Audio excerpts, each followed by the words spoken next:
Hello मित्रांनो, आपल्या सर्वांचं स्वागत आहे उर्मिला क्लासेस जीके मध्ये। आजच्या व्हिडिओमध्ये आपण देवाला न मानणाऱ्या बुद्धांची गोष्ट ऐकणार आहोत।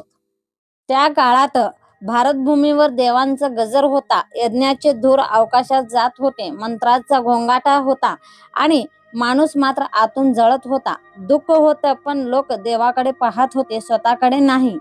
अशाच काळात एक राजपुत्र होता, सिद्धार्थ। सगळं होतं त्याच्याकडे, पण मन शांत नव्हतं। राजवाड्याच्या भिंतीआड दिसत नसलेलं सत्य एकदा त्यानं पाहिलं। वार्धक्य, रोग आणि मृत्यू। तो प्रश्न विचारू लागला, जर देव सर्वशक्तिमान असतील तर माणसाचं दुःख का थांबत नाही?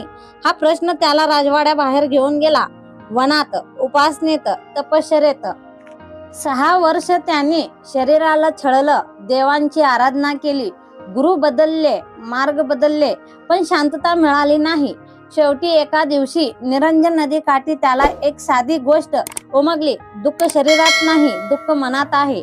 आणि मन बदलायचं असेल तर कुणालाही खुश करायची गरज नाही, स्वतःला समजून घ्यायचं असतं।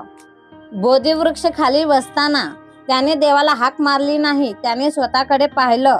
रात्र सरली, भीती आली, आठवणी आल्या, मोह आला, पण तो हलला नाही। आणि पहाटे त्याच्या आतला अंधार विरला। तो बुद्ध झाला। लोक आले, विचारू लागले, देव कुठं आहे? पूजा कशी करावी? यज्ञ करायचं का?